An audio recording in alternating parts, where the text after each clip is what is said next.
जुड़े रहो। Thank you so much लिखन का सानू इन्ना मान ते प्यार भेजन का। जी डॉक्टर साहब की कहना चाहोगे?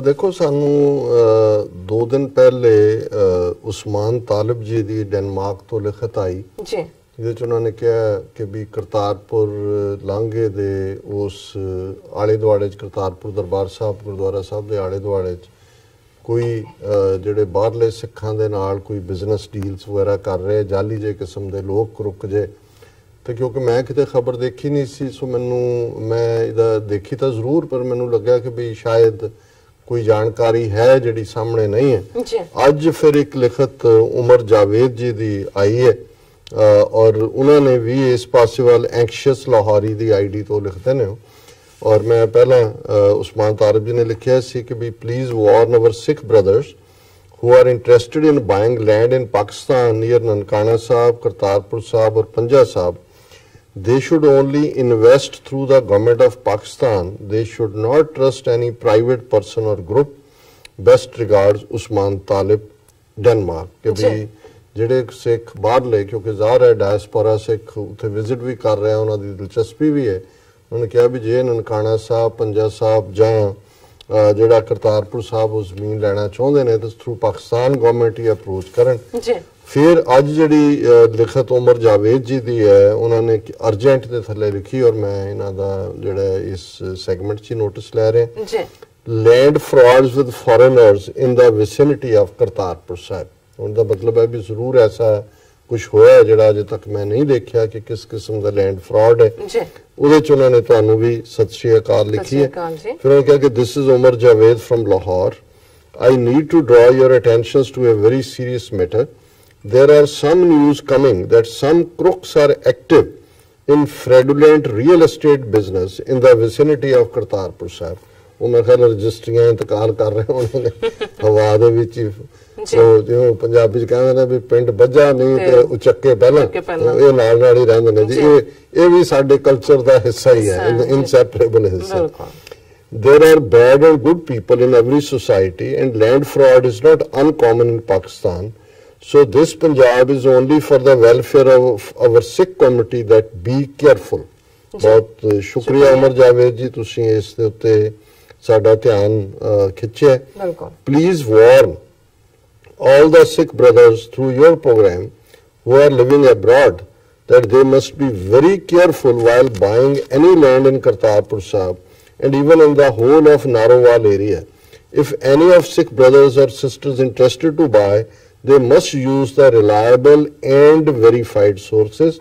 उमर जावेद, बहुत शुक्रिया उमर जावेद जी। और मैं इन्हां दोनों ही वीरां दी लिखी गल दी तायद करदा कि देखो ये भी नाल नाल ही है जिथे रब दी गल है उत्थे शैतान दी गल है। उन्होंने भी रहना, उन्होंने भी कितों दा रोटी खानी है। अज काजी साहब साडे दफ्तर सी ते कोई गल इस विषय दे उत्ते ही चल रही सी जदों हुंदे ने फिर मजहबी साडी विचार हुंदी है ਤੇ ਗੱਲ ਚੱਲੀ ਕਿ ਵੀ ਇਹ ਜਿਹੜੇ ਕਰੁੱਕ ਨੇ ਇਹ ਹਟਦੇ ਨਹੀਂ।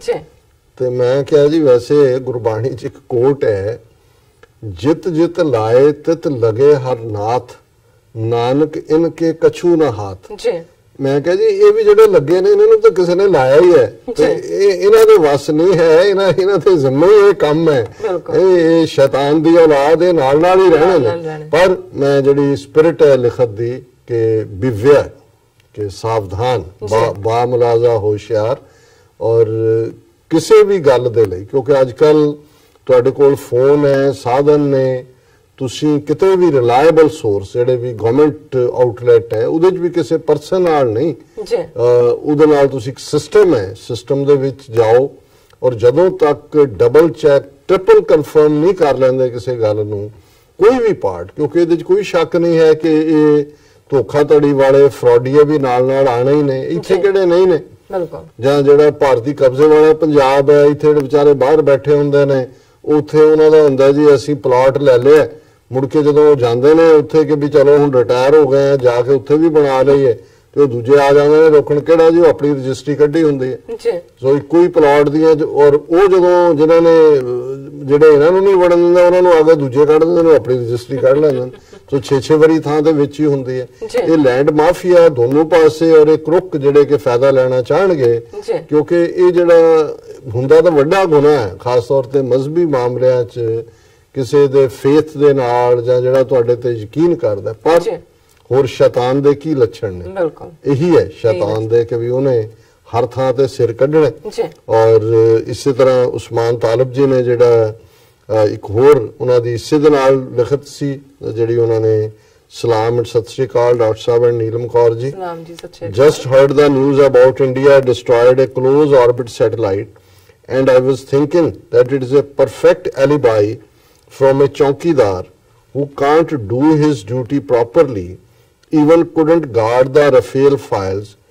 Now opposition and free media can't ask for proofs. ਹੁਣ ਤੁਸੀਂ ਸਪੇਸ ਦੀ ਗੱਲ ਕਰ ਰਹੇ ਹੋ, ਕਹਿ ਰਹੇ ਜੀ ਉਹਨਾਂ ਨੇ ਸਬੂਤ ਕਿਵੇਂ ਮੰਗਣਾ ਵੀ ਰਫੇਲ ਫਾਈਲਸ ਤੁਹਾਡੇ ਤੋਂ ਗਾਰਡ ਨਹੀਂ ਹੋਈਆਂ। ਔਰ ਇਹ ਜਿਹੜਾ ਚੰਗਾ ਬਹਾਨਾ ਹੈ ਹੁਣ ਅੱਗੇ ਵਧਣ ਦੇ ਲਈ, ਮੀਡੀਆ ਵੀ ਨਹੀਂ ਪੁੱਛ ਸਕਦਾ। Pakistan will not slap in his face again and media anchors like Goswami and group can jump in their seats to convince whole India how important Modi is for the country. उन्होंने कहा जी हुणे ਇਹ ਤਾਂ ਪਾਕਿਸਤਾਨ ਨੇ ਕੀ ਕਹਿਣਾ, ਹੁਣ ਕਿ ਚਪੇੜ ਤਾਂ ਮਾਰਨੋਂ ਰਹੇ, ਉਹ ਪਹਿਲੇ 24 ਘੰਟੇ ਵਾਲਾ ਕੰਮ ਹੁਣ ਉਹ ਜੰਪ ਕਰਦੇ ਰਹੇ। Full credit to Modi the catalyst for free Kashmir and Khalistan, ਕਿ ਵੀ ਇਹਨੂੰ ਕ੍ਰੈਡਿਟ ਦਿਓ ਕਿ ਵੀ ਇਹ ਕੈਟਲਿਸਟ ਹੁੰਦਾ ਜਿਹੜੀ ਚੀਜ਼ ਹਿੱਸਨ ਕਰੇ, ਤੇਜ਼ ਕਰੇ, ਵੀ ਕਸ਼ਮੀਰ ਔਰ ਖਾਲਿਸਤਾਨ ਦੀ ਸਟਰਗਲ ਨੂੰ ਇਹਨੇ ਤੇਜ਼ ਕਰਵਾ ਦਿੱਤਾ ਹੈ।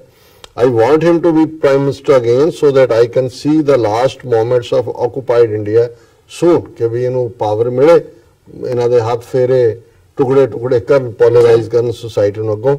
If anyone asks about any solutions of their problems, he will say, I destroyed satellite, go and check yourself. On the whole, this is a perfect alibi of shameless chowkidar.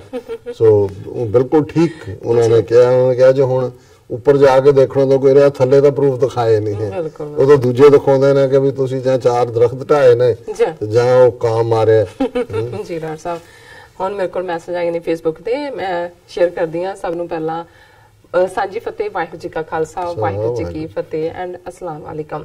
And ਸਾਨੂੰ S Surinder ਜੀ ਸਾਨੂੰ ਲਿਖਦੇ ਨੇ, ਗੰਗਾ ਦਾ ਜ਼ਹਿਰੀਲਾ ਜਲ, ਕਦੇ ਸਮਾਂ ਸੀ ਹਕੀਮ ਦਵਾਈਆਂ ਬਣਾਉਣ ਦੇ ਵੇਲੇ ਗੰਗਾ ਜਲ ਵਰਤਦੇ ਸਨ, ਅੱਜ ਇਹ ਜਲ ਜ਼ਹਿਰ ਬਣ ਚੁੱਕਾ ਹੈ। BBC ਨੇ ਗੰਗਾ ਨਦੀ ਤੇ ਇੱਕ ਖੋਜ ਕੀਤੀ ਹੈ ਕਿ ਗੰਗਾ ਜਲ ਕਿੰਨਾ ਕੁ ਸਾਫ਼ ਹੈ। BBC ਮੁਤਾਬਕ ਅੱਜ ਗੰਗਾ ਨਦੀ ਸੰਸਾਰ ਦੀਆਂ ਸਭ ਤੋਂ ਪ੍ਰਦੂਸ਼ਿਤ ਨਦੀਆਂ ਵਿੱਚੋਂ ਇੱਕ ਹੈ। ਗੰਗਾ ਉੱਤਰਾਚਲ, ਜਿਸ ਤੇ ਉੱਤਰੀ ਪਰਬਤ ਵਿੱਚੋਂ ਇੱਕ ਛੋਟੇ ਜਿਹੇ ਨਾਲੇ ਦੇ ਆਕਾਰ ਵਿੱਚ ਨਿਕਲਦੀ ਹੈ, ਜਿੱਥੇ ਇਸ ਦਾ ਜਨਮ ਹੁੰਦਾ ਹੈ। ਇਸ ਨੂੰ ਗੰਗੋਤਰੀ ਕਹਿੰਦੇ ਹਨ। ਮੈਦਾਨੀ ਇਲਾਕੇ ਤੱਕ ਪੁੱਜਦੀ ਇਸ ਦਾ ਆਕਾਰ ਬਹੁਤ ਵਿਸ਼ਾਲ ਹੋ ਜਾਂਦਾ ਹੈ। ਰਿਸ਼ੀਕੇਸ਼ ਤੱਕ ਇਸ ਦਾ ਜਲ ਨੀਲੇ ਰੰਗ ਦਾ ਹੈ। ਜਿਉਂ-ਜਿਉਂ ਇਹ ਮੈਦਾਨੀ ਇਲਾਕੇ ਵਿੱਚ ਆਉਂਦੀ ਹੈ, ਇਸ ਵਿੱਚ ਗੰਦਗੀ ਮਿਲ ਜਾਂਦੀ ਹੈ। ਹਰਿਦੁਆਰ ਹਰੀ ਕੀ ਪੌੜੀ ਤੱਕ ਪੂਰੀ ਤਰ੍ਹਾਂ ਗੰਦੇ ਜਲ ਨਾਲ ਭਰ ਜਾਂਦੀ ਹੈ। ਮ੍ਰਿਤਕਾਂ ਦੇ ਅਸਥ, ਫੁੱਲ, ਦੀਵੇ, ਪੱਤੇ, ਸੜੀਆਂ ਲਾਸ਼ਾਂ, ਪੁਰਾਣੇ ਧਾਰਮਿਕ ਗ੍ਰੰਥ ਇਸ ਵਿੱਚ ਵਹਾਏ ਜਾਂਦੇ ਹਨ। ਜਦੋਂ ਇਹ ਕਾਨਪੁਰ ਪੁੱਜਦੀ ਹੈ, ਇਸ ਵਿੱਚ ਸੈਂਕੜੇ ਚਮੜਾ ਫੈਕਟਰੀਆਂ ਦਾ ਪ੍ਰਦੂਸ਼ਿਤ ਜਲ ਗੰਗਾ ਵਿੱਚ ਡਿੱਗਦਾ ਹੈ। ਇਸ ਨਾਲ ਧਰਤੀ ਹੇਠਲਾ ਪਾਣੀ ਵੀ ਜ਼ਹਿਰੀਲਾ ਹੋ ਜਾਂਦਾ ਹੈ। ਗੰਗਾ ਜਿੱਥੋਂ ਲੰਘਦੀ ਹੈ, ਇਸ ਦੇ ਆਲੇ ਦੁਆਲੇ ਵਸਦੇ ਲੋਕ ਹੈਂਡ ਪੰਪਾਂ ਦਾ ਪਾਣੀ ਪੀ ਕੇ ਬਿਮਾਰ ਹੋ ਰਹੇ ਹਨ। ਉਹ ਚਮੜੀ ਦੇ ਰੋਗਾਂ ਦਾ ਸ਼ਿਕਾਰ ਹੋ ਰਹੇ ਹਨ। ਜਦੋਂ ਇਹ ਬਨਾਰਸ ਪੁੱਜਦੀ ਹੈ, ਰੰਦੀ ਸੈਂਦੀ ਕਸਰ ਬਨਾਰਸ ਦੇ ਲੋਕ ਪੂਰੀ ਕਰਦੇ ਹਨ। ਗੰਗਾ ਜਦੋਂ ਬਕਸਰ ਆਰਾ ਪੁੱਜਦੀ ਹੈ, ਉੱਥੇ ਦੇ ਲੋਕ ਵੀ ਇਸ ਵਿੱਚ ਗੰਦ ਸੁੱਟਣ ਵਿੱਚ ਯੋਗਦਾਨ ਪਾਉਂਦੇ ਹਨ। ਗੰਗਾ ਜਦੋਂ ਪਟਨਾ ਪਹੁੰਚਦੀ ਹੈ, ਇਹ ਗੰਦਗੀ ਨਾਲ ਭਰ ਜਾਂਦੀ ਹੈ।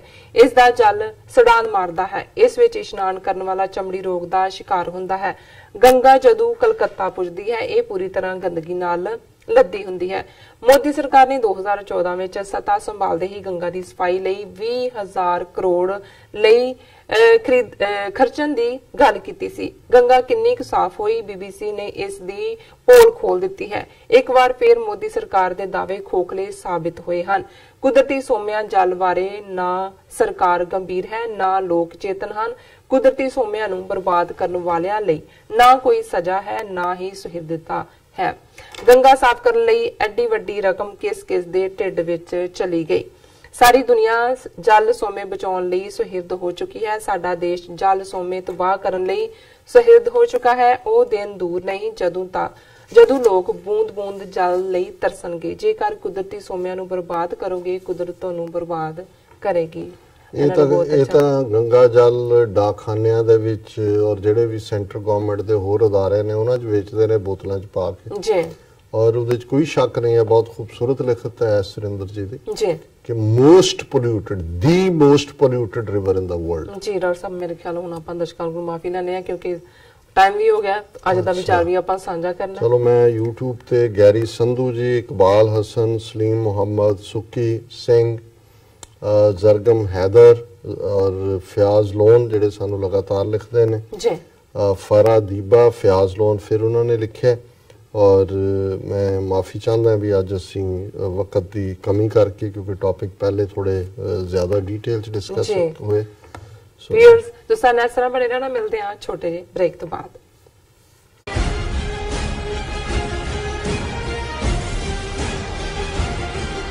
ਖਾਲਸਾ ਸਾਜਨਾ ਦਿਵਸ ਨੂੰ ਦੇਸ਼